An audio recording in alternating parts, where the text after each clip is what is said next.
A morte de Beatriz Viana de Albuquerque deixara para trás um silêncio que parecia ter se entranhado nas paredes do seu apartamento na Urca. Não era um silêncio de paz, mas de ausência, um vácuo denso que Clara, sua neta, sentia pesar sobre os ombros a cada caixa de papelão que enchia. Fazia 3 meses desde o funeral, e a tarefa de esvaziar uma vida inteira recaíra sobre ela, a neta solteira, a jornalista com horários flexíveis e uma afeição pela avó que beirava a veneração. Clara conhecera Beatriz como a matriarca por excelência. Um sorriso doce, mas contido, um olhar que parecia carregar o peso de oceanos não navegados, e um amor que se manifestava em gestos precisos, nunca em palavras efusivas.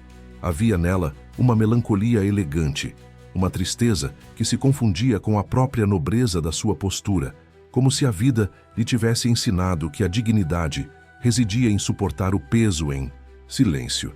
O apartamento, com seus móveis de jacarandá e o cheiro persistente de lavanda e naftalina, era um museu de memórias que não pertenciam a Clara. Taças de cristal que não viam um brinde há décadas, jogos de porcelana inglesa à espera de um chá que nunca mais seria servido, álbuns de fotografia com rostos sorridentes congelados num tempo de otimismo e formalidade. Rogério, o avô que Clara mal conhecera, sorria em todas as fotos. Um homem robusto e seguro de si, o braço possessivamente ao redor da cintura fina de Beatriz. E Beatriz, em todas elas, sorria de volta. Mas seus olhos pareciam estar noutro lugar, fixos num horizonte que a câmara não conseguia captar. Era o último fim de semana de arrumação. A imobiliária já pressionava pela entrega das chaves. Clara estava no quarto da avó, um santuário de tons pastel e ordem imaculada. A cama de mogno, o toucador com seu espelho, de cristal bisotado, o guarda-roupa de 6 portas que exalava o mesmo perfume de lavanda. Fora precisamente ao esvaziar a última gaveta deste guarda-roupa, por baixo de lençóis de linho bordados à mão e amarelados pelo tempo, que os seus dedos tocaram em algo duro. Uma caixa de madeira escura sem fechadura visível, pesada e sólida. Não era uma caixa de joias, era um cofre de segredos. A curiosidade, a companheira fiel de qualquer jornalista, tomou conta de Clara. Inspecionou a caixa por todos os lados. Era de imbuía, com marchetaria delicada nas bordas, mas sem qualquer mecanismo aparente de abertura. Depois de quase meia hora de frustração, sentiu uma pequena reentrância na base. Ao pressioná-la, um estalido seco ecoou pelo quarto silencioso e um compartimento oculto na lateral se abriu, revelando uma pequena chave de latão oxidada pelo tempo. O coração de Clara disparou. A fechadura estava dissimulada na marchetaria da tampa. Com as mãos trêmulas, inseriu a chave e girou-a. A tampa se abriu, libertando um suspiro de ar antigo, um perfume complexo de papel velho, flores secas e algo mais, algo indefinível, como a poeira de um sonho esquecido.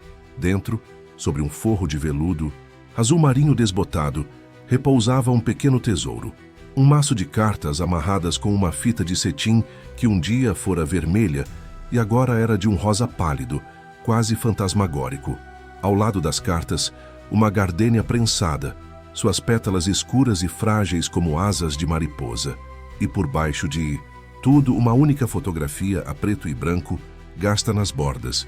Nela, um jovem de 20 e poucos anos, de sorriso rasgado e olhos intensos, olhava diretamente para a câmara, como se desafiasse o mundo.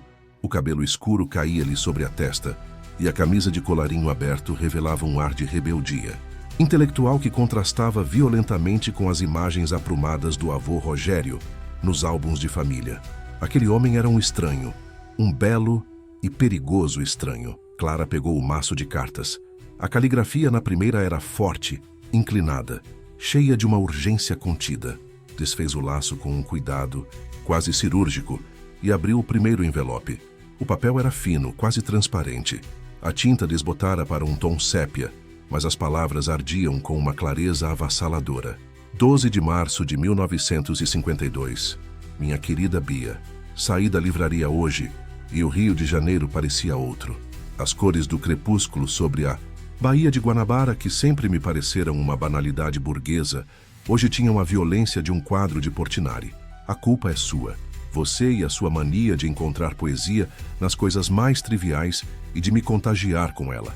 Nossas 2 horas de conversa sobre Drummond pareceram um roubo, um instante precioso arrancado de um tempo que não nos pertence.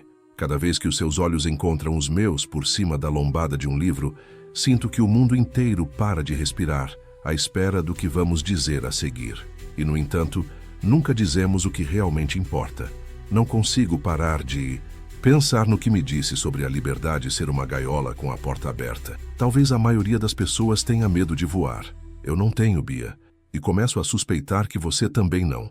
Espero que esta carta a encontre em segurança. Queime-a depois de ler, como combinamos. Este nosso pequeno crime epistolar é perigoso demais para deixar vestígios. Seu sempre, M. Clara teve de ler a assinatura 2 vezes. M. Apenas uma inicial.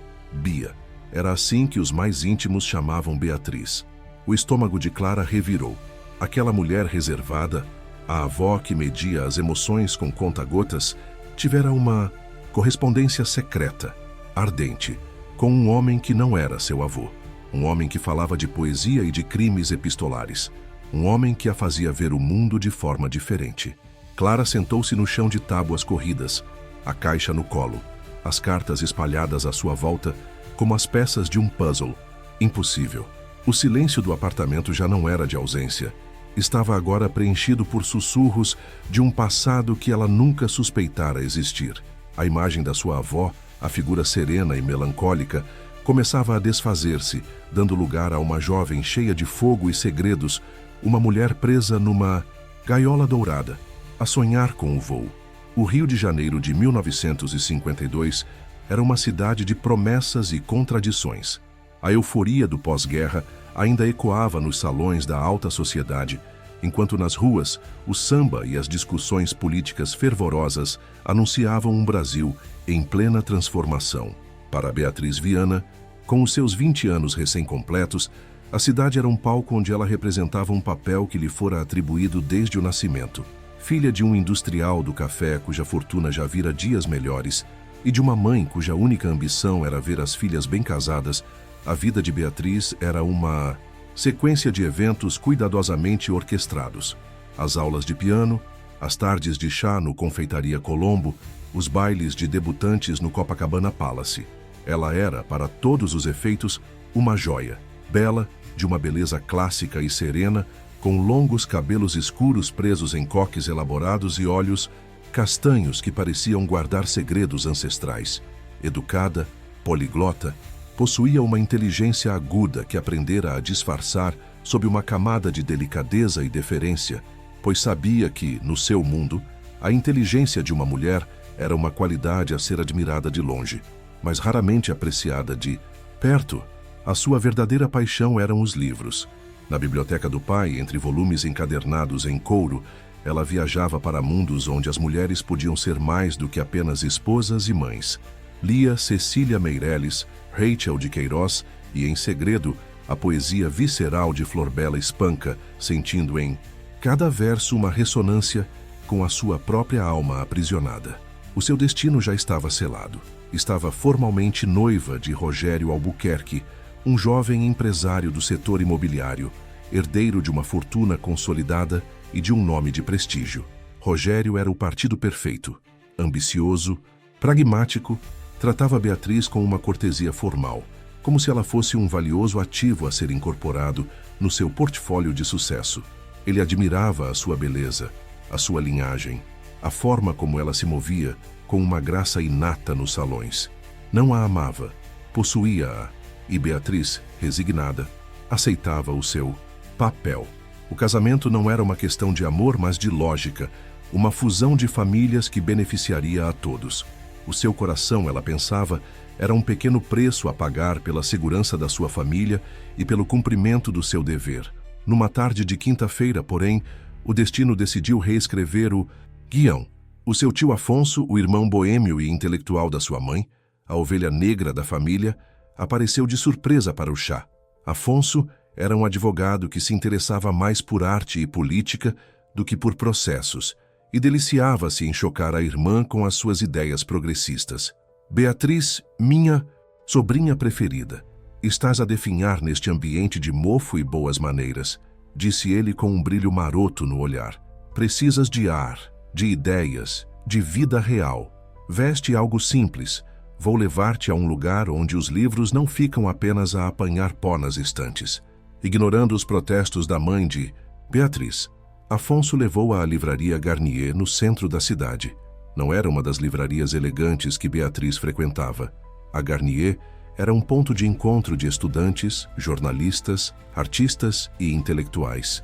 O ar era denso, com o fumo de cigarros e o cheiro de café, e as conversas eram um zumbido apaixonado sobre política, poesia e revolução. Beatriz sentiu-se simultaneamente intimidada e fascinada. Era como entrar noutra dimensão. Enquanto Afonso se envolvia numa discussão acalorada sobre o governo de Vargas com um grupo de homens de barba por fazer, Beatriz refugiou-se nos corredores de livros.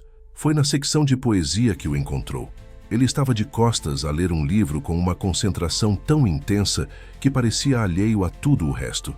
Vestia calças de sarja gastas e uma camisa branca com as mangas arregaçadas, e o cabelo escuro e desalinhado dava-lhe um ar de poeta, romântico e perigoso.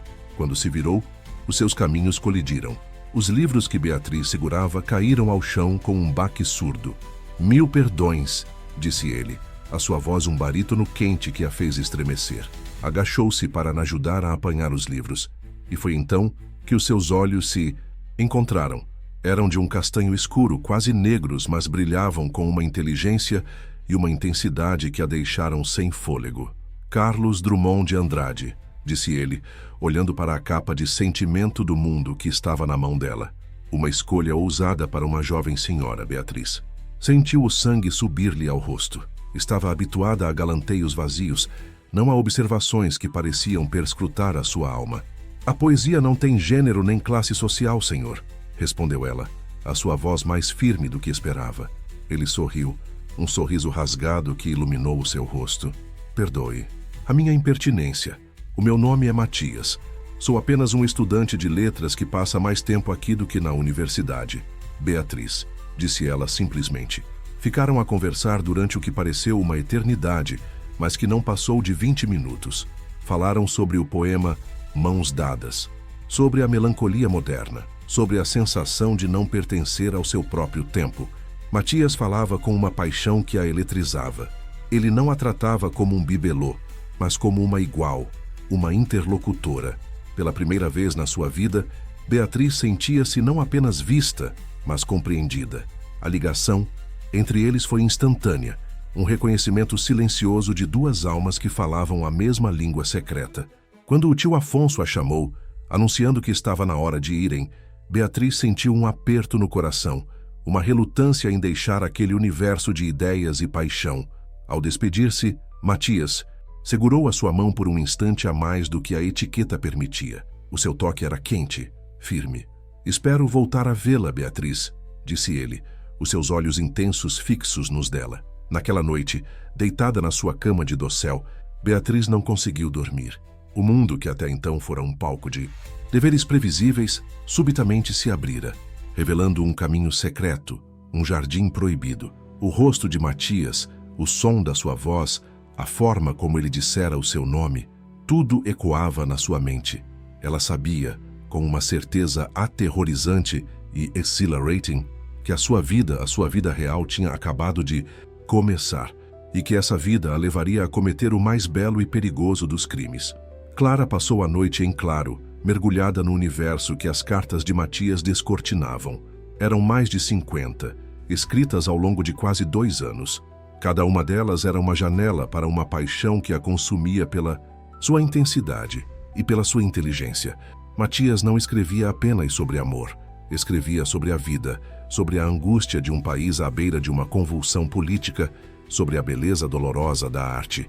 E em cada linha, Beatriz era a sua musa, a sua confidente, o seu norte. 2 de junho de 1952. Minha. Bia, hoje na aula de literatura, o professor falava sobre o amor cortês, sobre os cavaleiros que amavam as suas damas à distância, um amor idealizado e impossível. Sorri sozinho. Mal sabem eles que, em pleno século XX, no coração do Rio de Janeiro, Nós reinventamos essa tradição, mas o nosso amor não é idealizado, é real demais. Tão real que dói. A distância que nos separa não são os muros de um castelo, mas as convenções de uma sociedade que te quer como um troféu e me vê como uma ameaça. A nossa justa medieval são os olhares que trocamos no café. A nossa justa são estas cartas que arriscam tudo. Falaste em Clarice Lispector. Disseste que ela te assusta e te fascina, que as suas palavras são como bisturis. É exatamente isso. E tu, Beatriz, és como uma personagem de Clarice, uma mulher à beira de uma epifania, a sentir a náusea da vida, que é, na verdade, um excesso de vida a querer rebentar. Não tenhas medo dessa náusea. Mergulha nela. Anseio pelo nosso próximo encontro no Jardim Botânico. Contarei os minutos até poder ver-te de novo, nem que seja por entre as palmeiras imperiais, fingindo que somos dois estranhos a admirar as orquídeas. M. Clara sentia um misto de fascínio e inveja. O amor na sua geração parecia tão descartável, mediado por aplicações e conversas superficiais. E ali, naquelas folhas amareladas, estava um amor que se construía na palavra, no risco, na profundidade de duas mentes que se encontravam. A figura do seu avô, Rogério, tornava-se cada vez mais fantasmagórica, um obstáculo de carne e osso a uma história que parecia destinada a ser épica. No dia seguinte, movida por um impulso irresistível, Clara ligou à mãe, Helena. Mãe, estive a arrumar as coisas da avó e encontrei umas cartas antigas. O nome Matias diz-te alguma coisa? Houve uma pausa, do outro lado da linha. A voz de Helena, geralmente tão assertiva, hesitou. Matias? Não me lembro desse nome. A tua avó tinha muitos amigos da juventude. Devia ser só um pretendente antes de conhecer o teu avô. Não des importância a isso, filha. Deita fora essas coisas velhas. A resposta foi demasiado rápida, demasiado evasiva. Clara conhecia a mãe. Helena não gostava de remexer no passado. Para ela, a família era uma instituição cujas fundações não deviam ser questionadas. Mas a sua hesitação foi uma confissão. Ela sabia, ou pelo menos suspeitava, de algo. Eram cartas de amor, mãe, muito intensas. Ele assinava M. Outro silêncio. Depois um suspiro cansado. Clara, por favor, deixa a tua avó descansar em paz. A vida dela foi o teu avô, a nossa família. Isso que encontraste foi só um devaneio de rapariga. Todas nós os temos. O que importa é que ela fez a escolha certa. Escolha certa. A frase ecoou na mente de Clara com o peso de uma sentença. Desligou o telefone com a certeza de que estava sozinha naquela busca. A sua investigação não era apenas sobre o passado da avó.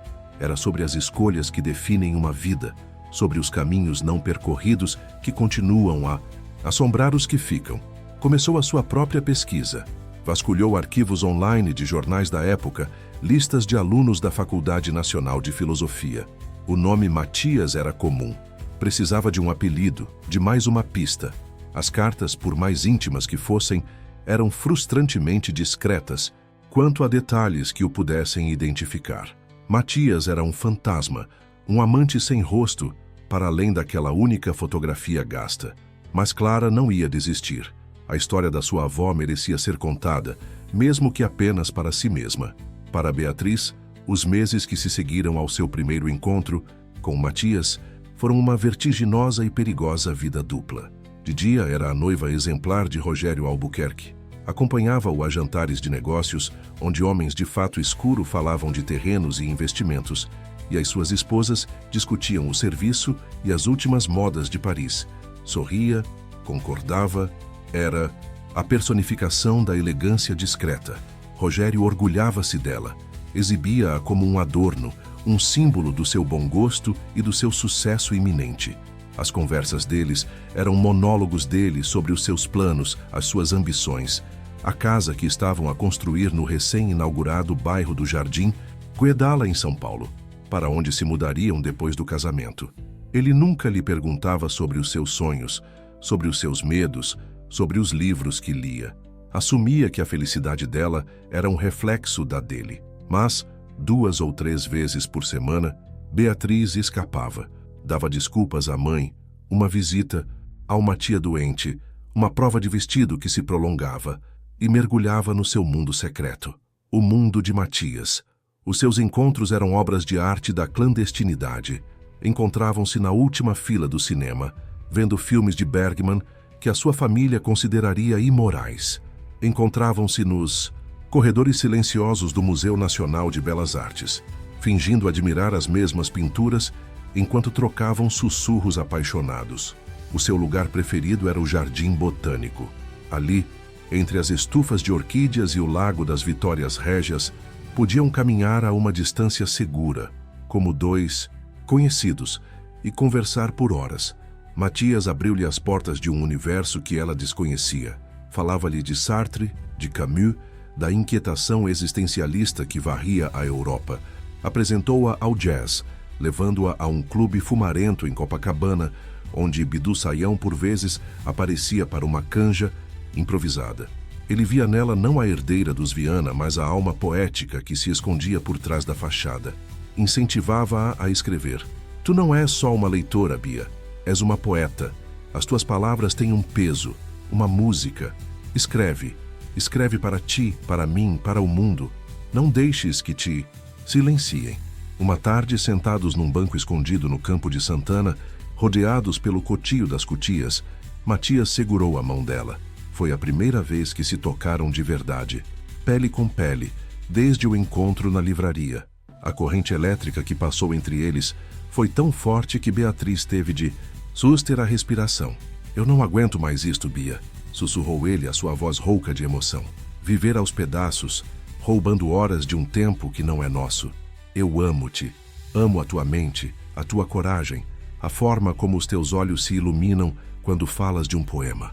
Amo-te de uma forma que aquele homem, o teu noivo, nunca será capaz de compreender. Beatriz sentiu as lágrimas a brotarem. Eu também te amo, Matias. Amo-te tanto que chega a ser assustador. Então por que é que tem de ser assim? Perguntou ele, a sua angústia palpável. Por que é que temos de viver escondidos como criminosos? Porque este é o meu mundo, respondeu ela, a voz embargada. A minha família, o meu dever. Eles dependem deste casamento. O meu pai, a saúde dele não é boa. Os negócios não vão bem. Rogério é a nossa segurança.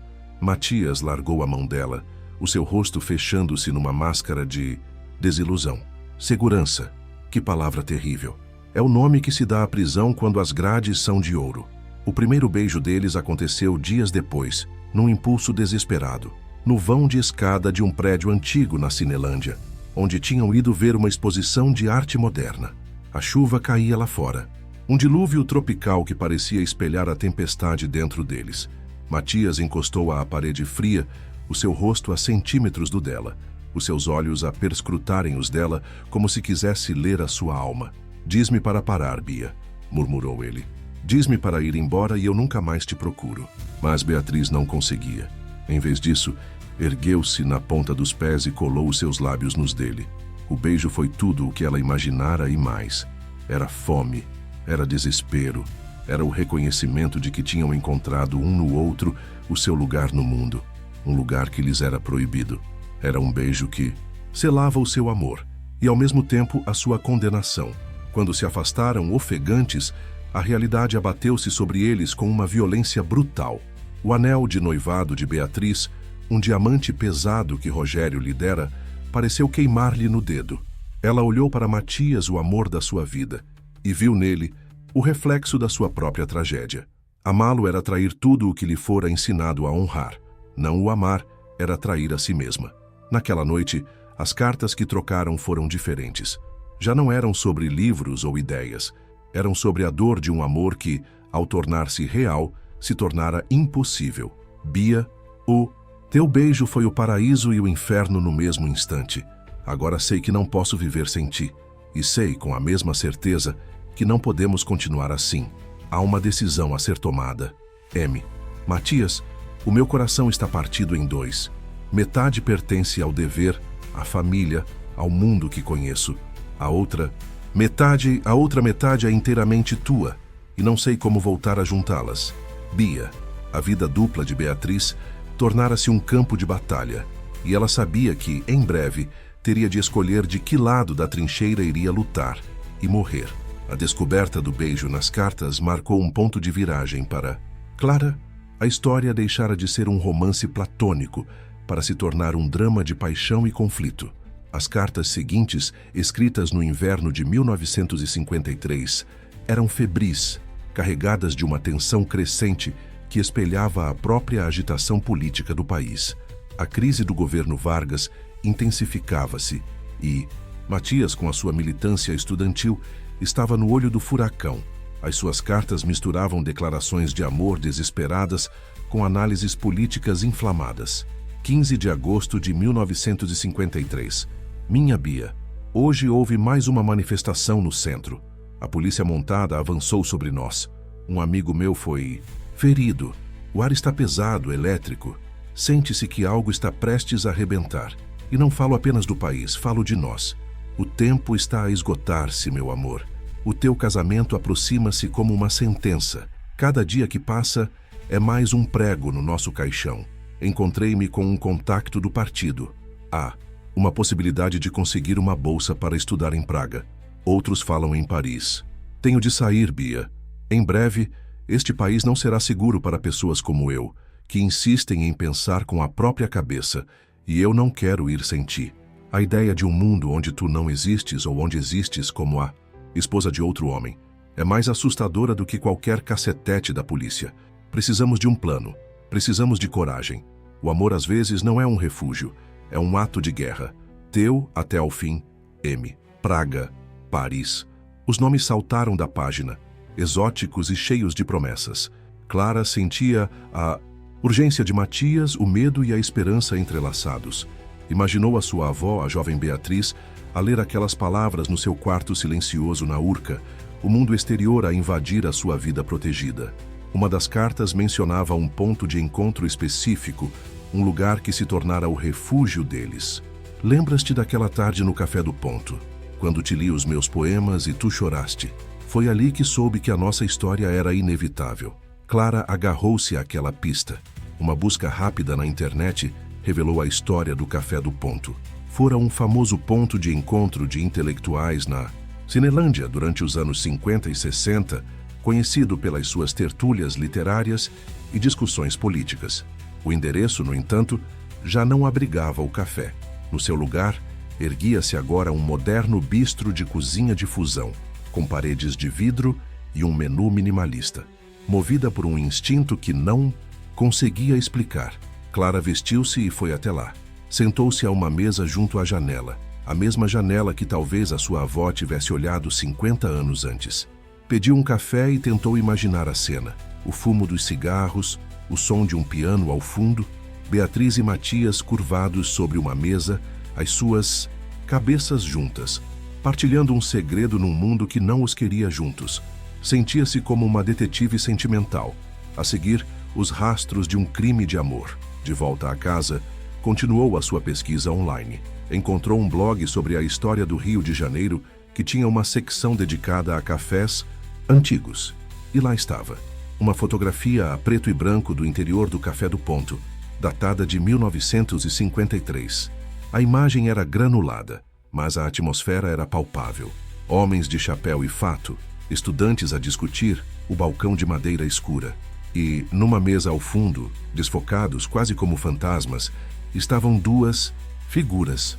Um homem de cabelo escuro inclinado para a frente e uma mulher de perfil. O seu coque elegante e inconfundível. O coração de Clara saltou. Não havia como ter a certeza, mas ela sabia, com uma convicção irracional, que eram eles, Beatriz e Matias, capturados por acaso numa fração de segundo, a sua história secreta imortalizada na prata, de uma fotografia antiga. Era a prova de que eles tinham existido. A pressão sobre Beatriz era agora sufocante. A data do casamento fora marcada para dezembro, e a sua vida transformara-se num turbilhão de preparativos.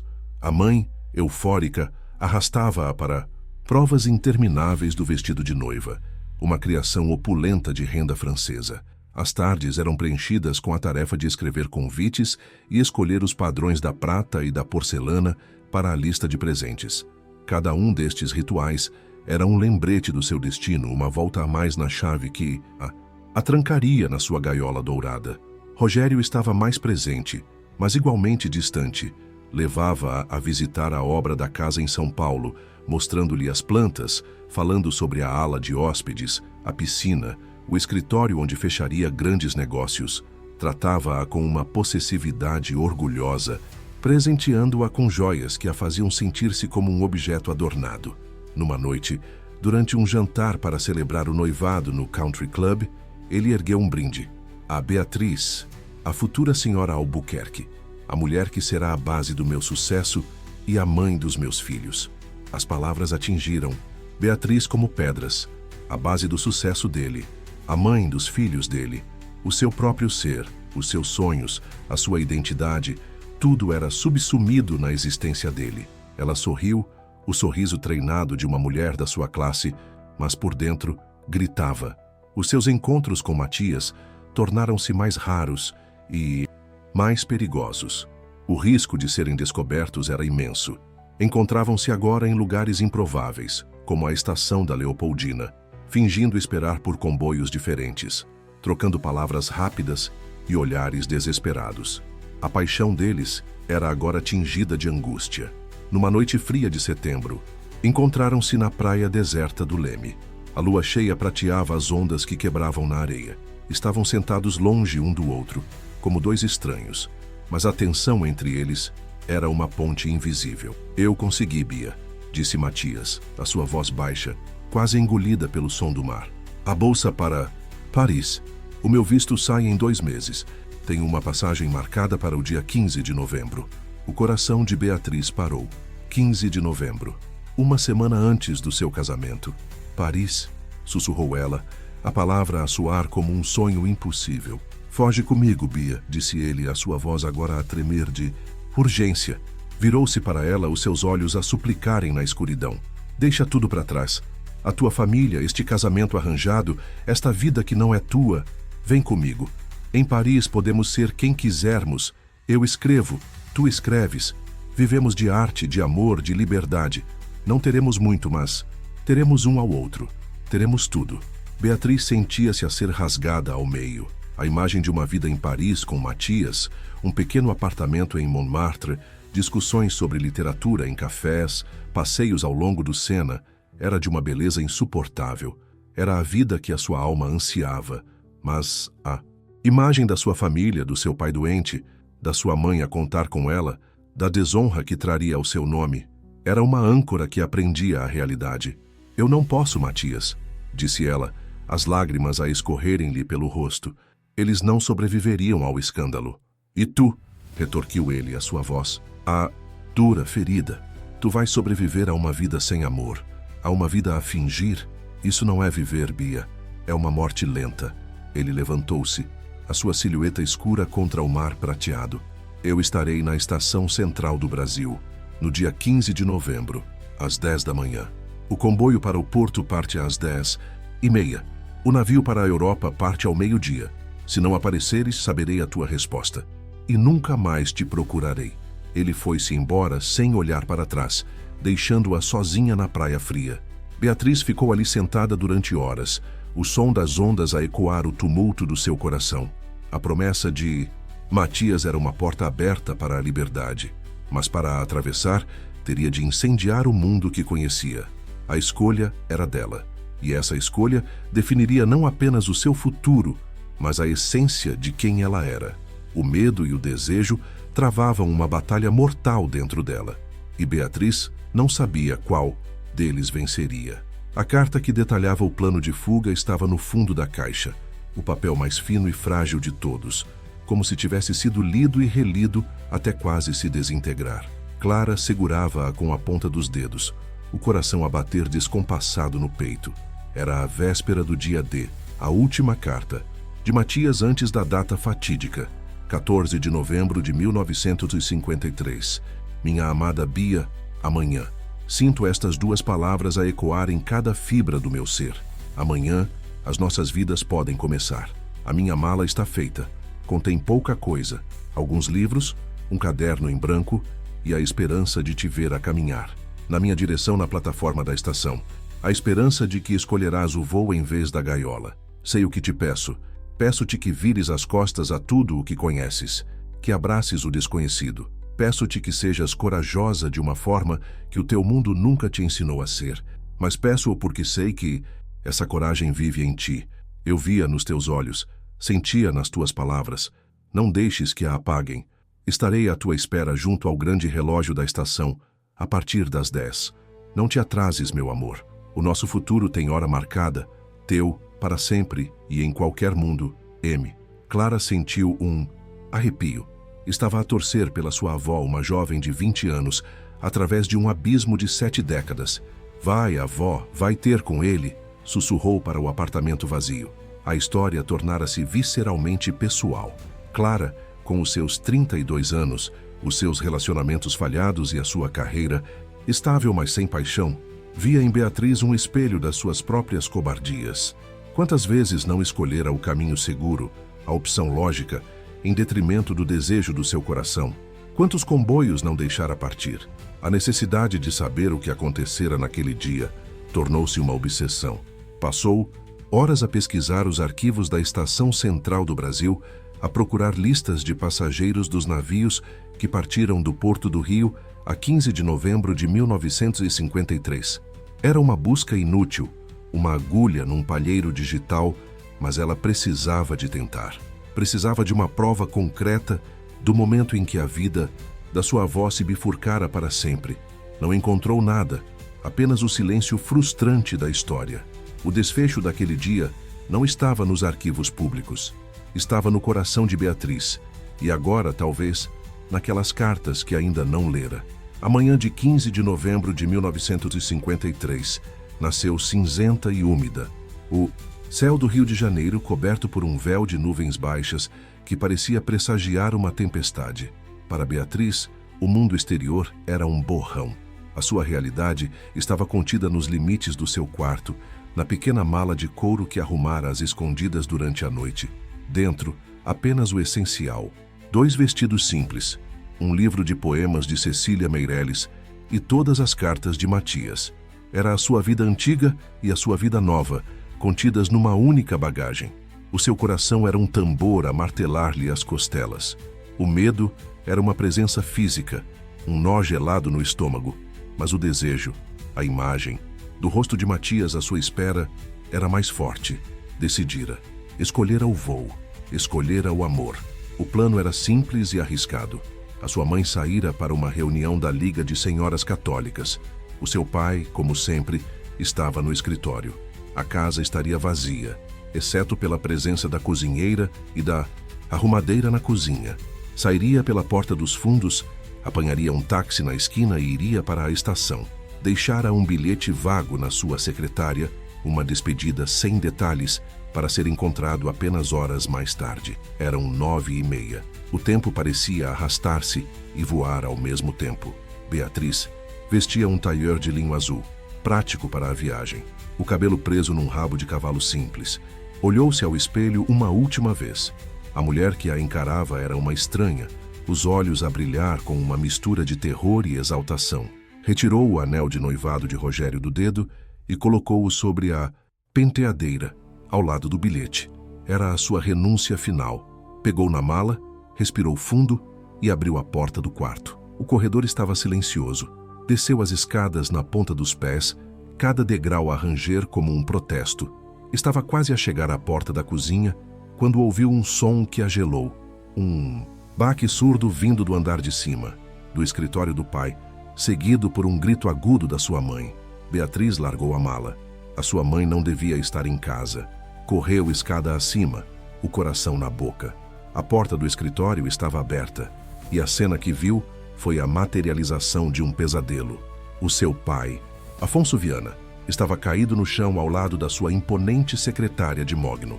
O rosto de uma cor cinzenta assustadora, a mão a agarrar o peito.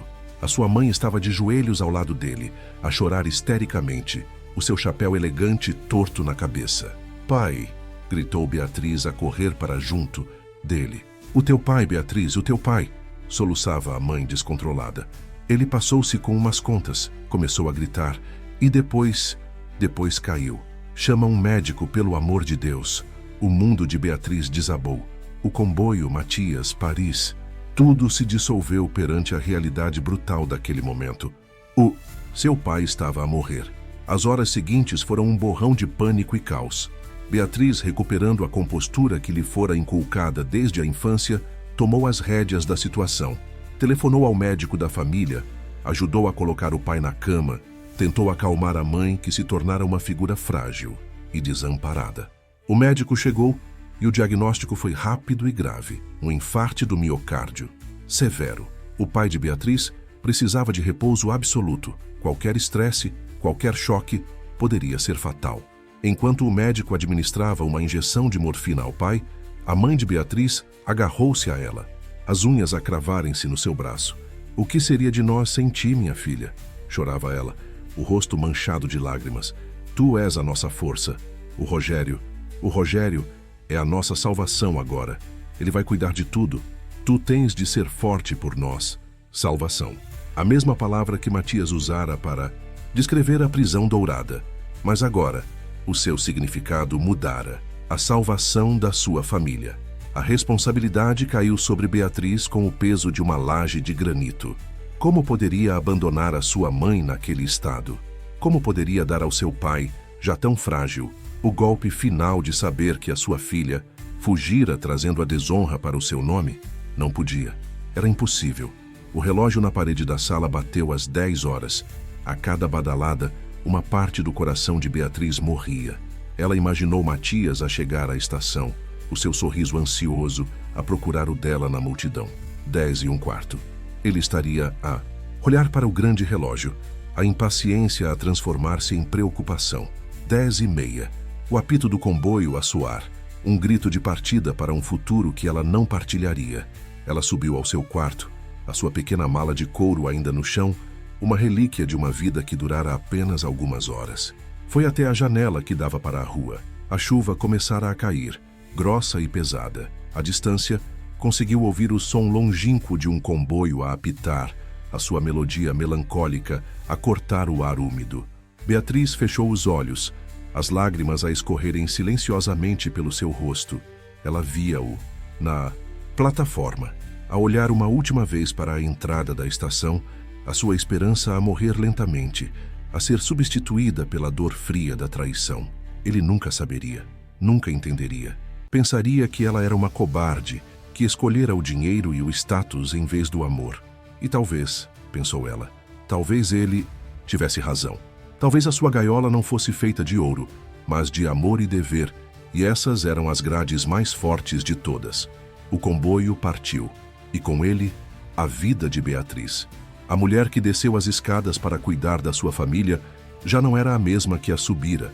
A poeta, a sonhadora, a amante, tinham ficado para trás, passageiras de um comboio fantasma.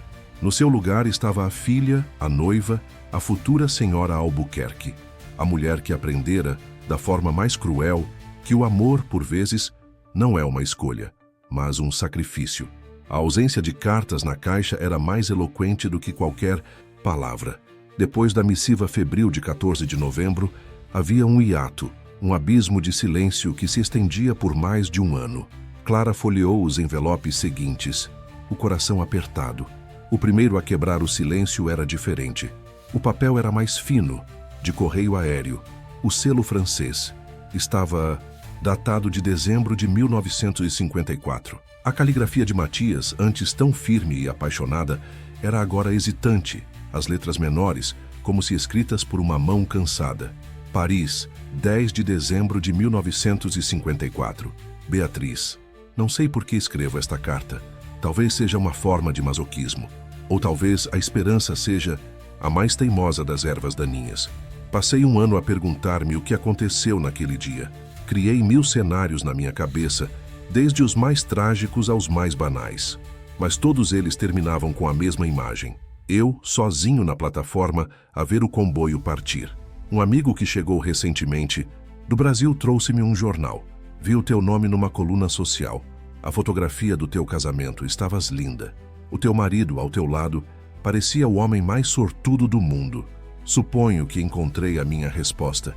Foi a mais simples e a mais dolorosa de todas. Escolheste a segurança, a riqueza, o mundo que te pertencia. Não te julgo, Bia. Ou talvez julgue um pouco, Julgo a cobardia que não pensei que tivesses. Julgo a mim mesmo por ter acreditado que o nosso amor podia derrubar muros, quando na verdade ele não foi forte o suficiente para te fazer saltar um. Paris é uma cidade magnífica e solitária. Chove muito. Lembra-me daquele dia em que nos beijamos pela primeira vez. Sinto o gosto dessa chuva e do teu beijo todos os dias. É uma memória que me alimenta e me envenena. Não sei se algum dia terás esta carta. Talvez a tua nova vida não tenha espaço para fantasmas. Mas eu precisava a escrever. Precisava de colocar um ponto final nesta história, mesmo que seja um ponto final que sangra. Adeus, minha Bia. Que sejas feliz. Matias. Clara fechou a carta. As lágrimas a turvarem-lhe a visão. Sentia a dor de Matias, a sua incompreensão, o seu coração partido. E sentia a dor ainda, maior de Beatriz, que recebera aquela carta e tivera de a ler em silêncio, a carregar o peso de uma verdade que nunca poderia partilhar. Imaginou-a a esconder a carta na caixa de embuia, a trancá-la junto com o seu outro eu, a mulher que amava um poeta e sonhava com Paris. Pressionada por uma necessidade mórbida de confrontar a realidade, Clara foi buscar os velhos álbuns de fotografia da avó. Encontrou o álbum do casamento. Era um volume pesado, encadernado em couro branco. As fotografias eram impecáveis, um registro perfeito de um dia perfeito. A igreja da Candelária resplandecente. Os convidados, a elite do Rio de Janeiro e de São Paulo. E os noivos, Rogério exultante, o sorriso do triunfo no rosto. E Beatriz. Beatriz estava deslumbrante no seu vestido de renda, um véu a emoldurar-lhe o rosto. Ela sorria para a câmara, mas Clara, agora, via o que mais ninguém via. O sorriso não chegava aos olhos. Havia um vazio, uma distância infinita no seu olhar. Era o sorriso de uma mulher que representava o papel da sua vida. Uma atriz magnífica num palco de felicidade fabricada. Ali, naquelas fotografias, Clara via a beleza da sua avó, mas também a sua tragédia silenciosa. O casamento, de Beatriz Viana e Rogério Albuquerque, foi o acontecimento social do ano. As colunas sociais descreveram-no em detalhe, desde as orquídeas que adornavam a igreja até ao champanhe francês servido na festa, no Copacabana Palace. Ninguém notou a sombra nos olhos da noiva. Ninguém viu que por baixo da renda e da seda, o seu coração estava envolto em mortalha. Afonso Viana, o pai de Beatriz, recuperou lentamente do infarte, mas o episódio deixara-o frágil e revelara uma verdade inconveniente que a família se esforçara por esconder. A fortuna dos Viana era uma fachada.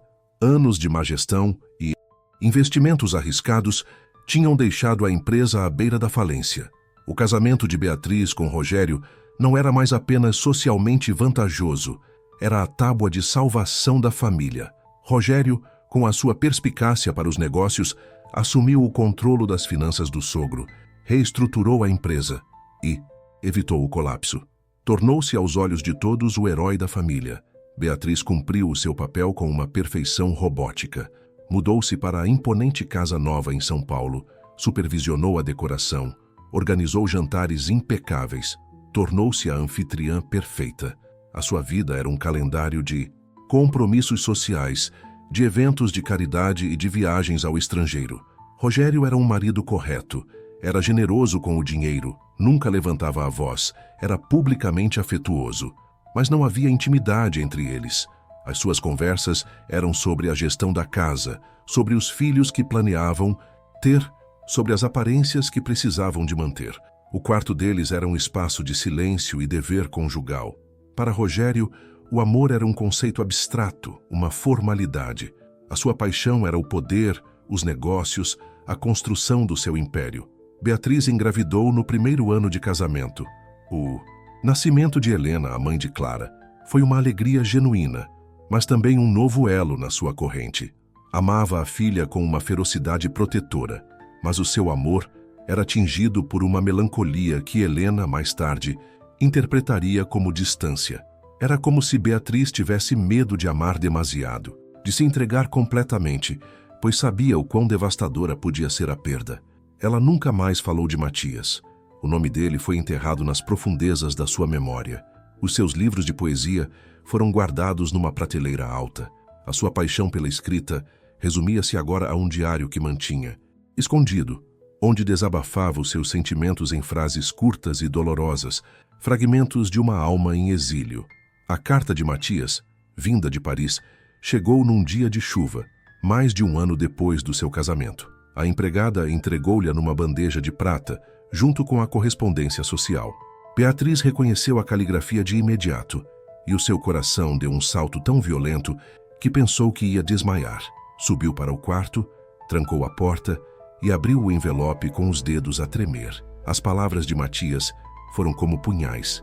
A sua dor, a sua acusação de cobardia, a sua incompreensão. Cada frase era uma tortura. Ele não a julgava escrever a ele, mas julgava, e o seu julgamento era justo, porque ele não conhecia a verdade. Beatriz chorou como não chorava há um ano. Chorou pelo amor que perdera, pelo homem que a julgara mal, pela injustiça do destino.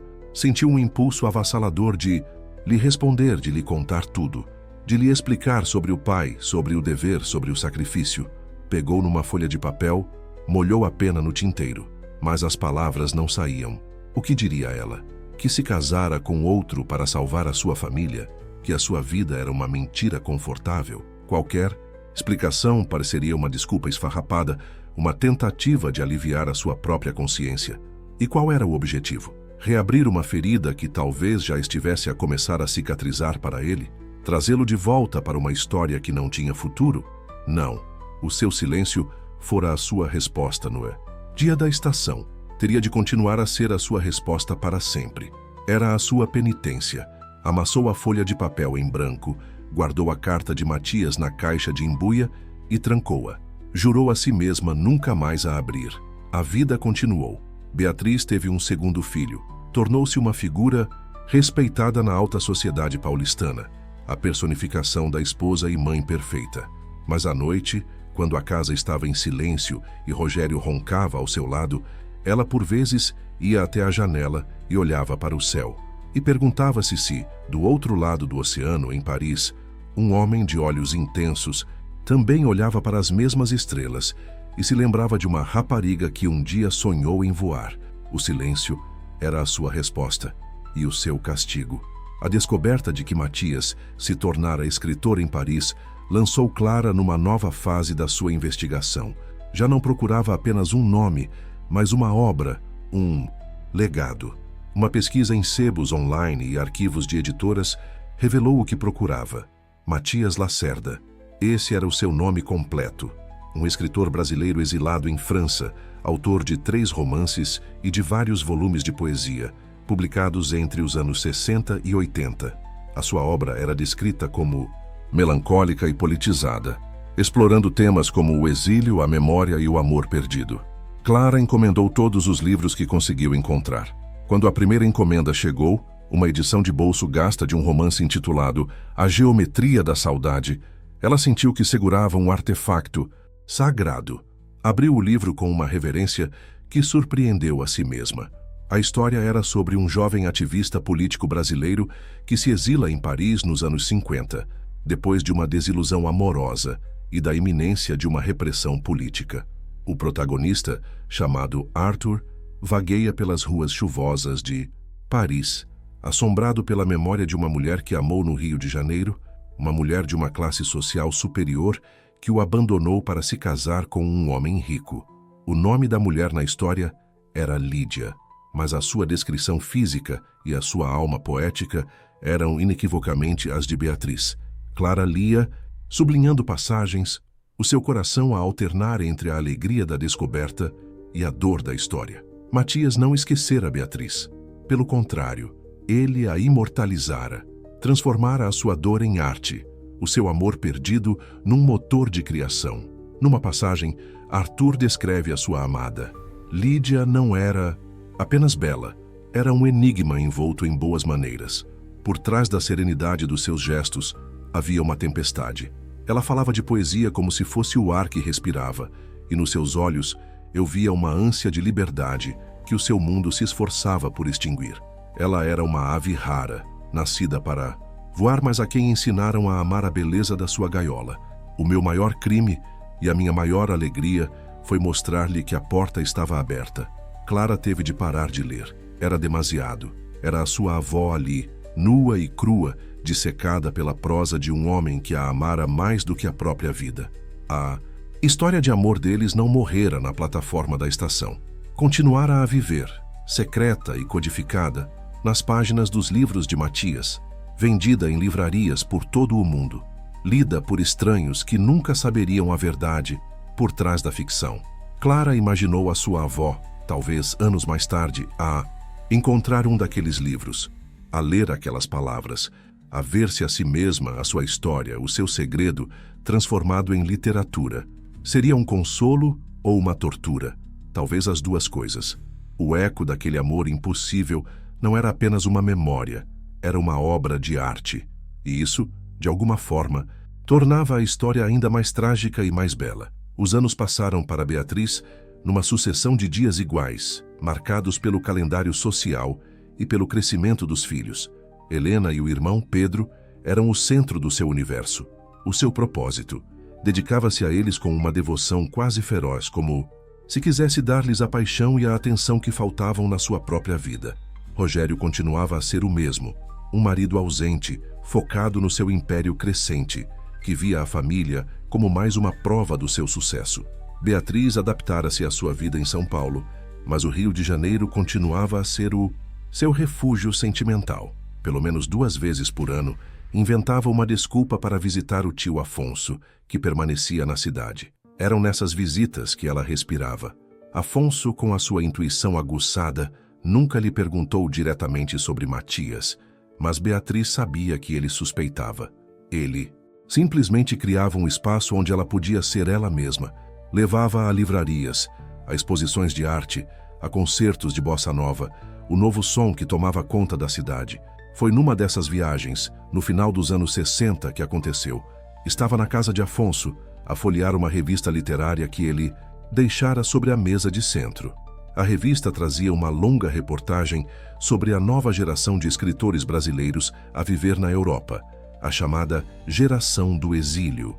E no meio da página, uma fotografia a preto e branco fez o seu mundo parar. Era Matias. Estava mais velho, o rosto mais anguloso, vincado por uma melancolia que não existia antes. Havia um cigarro entre os seus dedos e o seu olhar dirigido à câmara era de uma tristeza infinita, mas ainda eram os mesmos olhos intensos que ela conhecera. A legenda dizia: Matias Lacerda, autor de A Geometria da Saudade, no seu apartamento em 1900, Paris. O coração de Beatriz falhou uma batida. As suas mãos tremiam tanto que quase rasgou a página. Leu o artigo avidamente. Falava do sucesso de crítica do seu romance, da forma como ele capturara a alma partida do exilado, da sua prosa poética e dolorosa. O artigo mencionava a temática recorrente da sua obra, a memória de um grande amor perdido no Brasil, uma musa inalcançável que assombrava a sua ficção. Beatriz sentiu uma vertigem. Então, era verdade. Ele não a esquecera. Ele escrevera sobre eles. A sua história secreta, o seu amor, estava ali, impresso para quem quisesse ler, disfarçado de ficção. Naquela noite ela não conseguiu dormir. Pediu ao tio Afonso que a ajudasse a encontrar o livro. No dia seguinte, ele apareceu com um exemplar. Beatriz trancou-se no quarto de hóspedes e leu o romance de uma assentada durante toda a noite. A experiência foi avassaladora. Era como ler o seu próprio diário secreto, escrito pela mão de outro. Cada página era um misto de dor e de um estranho, secreto, consolo, a dor de reviver tudo o que tinham perdido, de ler a sua história contada do ponto de vista da traição, da incompreensão dele, mas também o consolo de saber que ele a amara daquela forma, de saber que o amor deles fora tão poderoso que se transformara em arte. Ele não a esquecera. Ele a elevara à categoria de mito. Quando fechou o livro, o sol já raiava. Beatriz sentia-se exausta e, paradoxalmente, mais viva do que se sentira em anos. O seu grande segredo, a sua grande dor não era apenas dela, era dele também, e ele partilhara-o com o mundo mesmo que o mundo não o soubesse.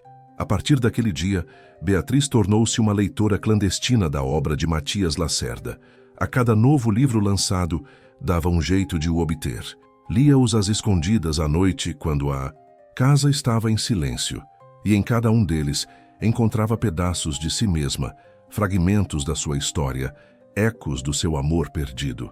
Era uma forma de comunhão secreta, uma correspondência unilateral que atravessava o oceano. Matias continuava a escrever sobre ela, a musa anônima e fantasmagórica, e Beatriz continuava a lê-lo, a sua leitora mais fiel e mais secreta. Viviam o seu amor nas páginas dos livros, o único lugar no mundo onde podiam ficar juntos. Era uma existência literária, uma paixão que se alimentava de tinta e papel. E para Beatriz, naquela sua vida de silêncio e resignação, aquilo era, de alguma forma, o suficiente para a manter viva. A descoberta da identidade literária de Matias Lacerda deu a Clara um novo rumo. A história, agora, tinha um corpo, uma obra. Ela devorou os outros romances dele, e em cada um encontrava o fantasma da sua avó, a musa que envelhecia com o autor, transformando-se de uma jovem idealizada numa memória melancólica, o símbolo de um paraíso perdido. Mas uma pergunta continuava a atormentá-la, a mesma pergunta que devia ter assombrado Matias durante toda a sua vida. Por que é que Beatriz não aparecera na estação? A resposta não estava nos livros, estava na vida real, num facto que Matias nunca soube. E Clara sentia, com uma urgência crescente, que era seu dever, de alguma forma, fechar esse círculo, dar à história o desfecho que ela nunca teve. Através do site de uma editora francesa, encontrou o nome do agente literário de Matias. Uma pesquisa mais aprofundada revelou que o agente já se reformara, mas o seu nome permitiu a Clara encontrar um artigo recente sobre a publicação póstuma de um livro de poemas de Matias Lacerda. O artigo mencionava que o espólio do autor era agora gerido pelo seu filho Daniel Lacerda, um arquiteto que vivia no Brasil. No Rio de Janeiro, o coração de Clara deu um salto. Um filho. Matias refizera a sua vida, casara, tivera um filho. Sentiu uma pontada de algo que não sabia definir. Ciúme póstumo em nome da avó, mas, acima de tudo, sentiu esperança. Daniel era a sua ligação, a ponte que poderia atravessar o abismo do tempo. Encontrar o contato de um arquiteto chamado Daniel Lacerda no Rio de Janeiro não foi difícil. O difícil foi criar coragem para ligar. O que diria ela? Olá, o senhor não me conhece, mas a minha avó foi o amor impossível da vida do seu pai. Parecia o enredo de um romance barato. Depois de dias a ensaiar o discurso, decidiu enviar um e-mail. Foi contida e profissional. Apresentou-se como jornalista e neta de Beatriz Viana de Albuquerque e disse que estava a fazer uma pesquisa sobre a geração de escritores exilados dos anos 50 e que gostaria de conversar com ele sobre o seu pai, Matias Lacerda. Era uma meia-verdade, mas era uma porta de entrada. A resposta chegou 2 dias depois. Foi curta e simpática. Daniel Lacerda concordava em encontrá-la para um café. Marcariam um encontro na semana seguinte, num café em Ipanema. A semana que se seguiu foi de uma ansiedade quase insuportável para Clara. O que esperava ela daquele encontro? O que queria saber? Queria, desesperadamente, saber se Matias morrera a pensar que Beatriz o traíra por dinheiro. Queria saber se ele fora feliz. E, acima de tudo, queria contar-lhe a verdade, mesmo que fosse tarde demais. Queria limpar o nome da sua avó perante o único júri que importava, a memória do homem que ela amara. Os anos continuaram a passar para Beatriz, cada um a cimentar a sua imagem de matriarca serena. Os filhos cresceram, casaram, deram-lhe netos. Clara foi a sua primeira neta, e desde o seu nascimento, desenvolveu-se entre elas uma ligação especial, um entendimento silencioso. Beatriz via na neta a mesma chama de curiosidade e a mesma alma sonhadora que um dia tivera. Talvez por isso a amasse com uma intensidade particular. Rogério envelheceu, tornando-se um homem amargo, consumido pelos negócios e por uma saúde que começava a fraquejar. Morreu de um ataque cardíaco fulminante durante uma reunião de negócios, deixando a Beatriz uma fortuna considerável e uma sensação de liberdade que a assustou. Aos 70 anos, ela era, pela primeira vez na sua vida, uma mulher livre. Livre de deveres, de obrigações, do peso do nome Albuquerque. Mas a liberdade, quando chega tarde demais, pode ser um fardo. O que faria ela com essa liberdade? O mundo que conhecera com Matias já não existia. A sua juventude era uma terra estrangeira. Foi então, em 2005, que viu o anúncio no jornal. A Festa Literária Internacional de Paraty, a FLIP, traria naquele ano, como um dos seus convidados de honra, o aclamado escritor brasileiro a viver em Paris, Matias Lacerda. Seria a sua primeira visita ao Brasil em mais de 50 anos, desde a anistia. A notícia atingiu Beatriz como um raio. Matias, no Brasil, a poucos quilômetros de distância. A possibilidade de o ver, de o encontrar, era ao mesmo tempo aterradora e irresistivelmente tentadora. O seu coração de 70 anos batia com a força de um coração de 20. Durante dias, a ideia consumiu-a. O que aconteceria se ela fosse a Paraty? Se aparecesse numa das suas palestras? Ele a reconheceria? O que diriam um ao outro depois de uma vida de silêncio? A ideia de finalmente lhe contar a verdade, de lhe explicar a razão da sua traição, era uma tentação quase insuportável. Merecia ela esse alívio? Merecia ele essa verdade? Tardia. Imaginava a cena. Ela, uma senhora de cabelos brancos, a aproximar-se dele, agora um ícone literário, também de cabelos brancos. Matias, sou eu, Beatriz. E depois, a torrente de explicações, de desculpas, de mágoas antigas, a perturbação que isso causaria na vida dele, na vida dela. Ele certamente teria a sua própria família, a sua própria história. Teria ela o direito de invadir essa história com os fantasmas do passado? A luta dentro dela foi feroz. Uma parte de si, a jovem Bia que ainda vivia nela, gritava para ela ir, para ter aquele momento final, aquele fecho de ciclo. Mas a outra parte, a mulher que aprendera a viver com as suas escolhas, a matriarca que construíra uma vida sobre as fundações do seu sacrifício, hesitava. Reabrir aquela porta poderia destruir a paz que levara uma vida inteira a construir. O seu amor por Matias fora a grande paixão da sua vida, mas também a sua grande ferida. E algumas feridas, mesmo depois de cicatrizadas, não devem ser tocadas. A data da FLIP aproximava-se. Beatriz olhava para o seu reflexo no espelho e via as marcas do tempo no seu rosto. Via a história de uma vida de resignação, mas via também, nos seus olhos, a sombra persistente de um amor que o tempo não conseguira apagar. A decisão que tomaria, a de ir ou não a Paraty, seria o seu último e derradeiro ato naquela longa história de amor e silêncio. E mais uma vez, ela estava sozinha com o peso da escolha.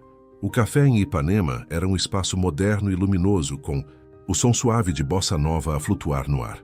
Clara chegou 15 minutos mais cedo, o estômago a dar nós. Escolheu uma mesa num canto e pediu uma água, as suas mãos a tremerem ligeiramente. Quando ele entrou, ela soube de imediato que era ele. Daniel Lacerda era um homem nos seus 50 anos, de cabelo grisalho e porte elegante. Mas os olhos eram inconfundivelmente os de Matias. A mesma intensidade, a mesma profundidade melancólica. Ele sorriu ao aproximar-se, um sorriso simpático que atenuava a tristeza do seu olhar. Clara, sou o Daniel. A conversa começou de forma contida. Clara falou do seu pretenso artigo, e Daniel partilhou algumas anedotas sobre o pai, o seu amor pelos livros, a sua saudade eterna do Brasil. Havia um carinho imenso na sua voz. Era evidente que amava e admirava o pai profundamente. A coragem de Clara cresceu. Ela sabia que não podia continuar com a farsa. Tinha de lhe contar a verdade. Daniel, começou ela, a sua voz um pouco instável. Eu não fui totalmente honesta sobre o motivo pelo qual o procurei. A minha pesquisa é mais pessoal do que acadêmica. Tem a ver com a minha avó, Beatriz. Ela viu uma centelha de reconhecimento no olhar dele. Beatriz, disse ele a testar o nome na sua língua. A Lídia dos livros do meu pai. Ela mesma, confirmou Clara, o coração a bater mais depressa. Eu encontrei as cartas que o seu pai lhe escreveu. Todas elas. Daniel encostou-se na cadeira, o seu ar simpático a dar lugar a uma surpresa. Cautelosa. Clara então abriu a sua bolsa e tirou a fotografia de Matias que encontrara na caixa. Colocou-a sobre a mesa, entre as duas chávenas de café. E encontrei isto também, disse ela. Daniel pegou na fotografia. Olhou para o rosto jovem do seu pai e depois para Clara. os seus olhos a exigirem uma explicação. E Clara contou. Contou tudo, desde a descoberta da caixa, as cartas, o romance secreto, a paixão pela poesia, até ao plano de fuga. A sua voz embargou-se quando chegou a parte do enfarte do bisavô, ao sacrifício de Beatriz, ao comboio que partiu sem ela. Daniel ouviu em silêncio absoluto, o seu rosto uma máscara de emoções contraditórias. Quando Clara terminou, ele continuava a olhar para a fotografia, os seus dedos a traçarem o contorno do rosto do pai. Então foi isso? Sussurrou ele, mais para si mesmo do que para Clara. Um ataque cardíaco. Levantou o olhar e Clara viu que os seus olhos estavam marejados de lágrimas. O meu pai morreu a pensar que ela o tinha abandonado por dinheiro. Ele amou-a a vida inteira, Clara. A minha mãe sabia. Ela aceitou-o.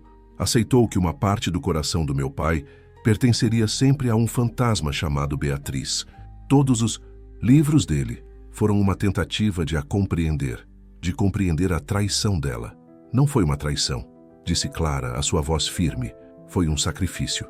Daniel abanou a cabeça, um sorriso triste a formar-se nos seus lábios. Ele nunca soube. Que ironia trágica. Uma vida inteira de dor baseada num mal-entendido. Ele esperou por ela durante horas na estação.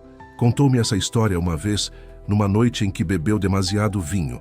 Disse que foi o dia em que a sua juventude morreu. Um silêncio pesado instalou-se entre eles. Clara sentia que tinha cumprido a sua missão. Tinha limpo o nome da avó. Mas a história, ao que parecia, ainda não terminara. Mas espere, disse Daniel de repente, como se uma memória lhe tivesse ocorrido. Houve algo mais, algo que nunca entendi. Ele enfiou a mão no bolso do casaco e tirou a sua carteira. De um compartimento secreto, retirou um pequeno pedaço de papel de jornal amarelado e dobrado várias vezes. Desdobrou-o com cuidado e colocou-o sobre a mesa. Era um recorte de uma coluna social de um jornal brasileiro datado de 2005. Anunciava o noivado de Helena Viana Albuquerque, a mãe de Clara, com o seu pai. O meu pai recebeu isto pelo correio alguns anos antes de morrer, explicou Daniel. Sem remetente, sem bilhete, apenas este recorte. Veio de Paris, mas o carimbo do envelope original era do Rio. Ele ficou obcecado com isto durante semanas. Ele virou o recorte. No verso, escrito numa caligrafia elegante e um pouco trêmula, estavam apenas 2 palavras. Ela ficou. Clara susteve a respiração. Ela ficou.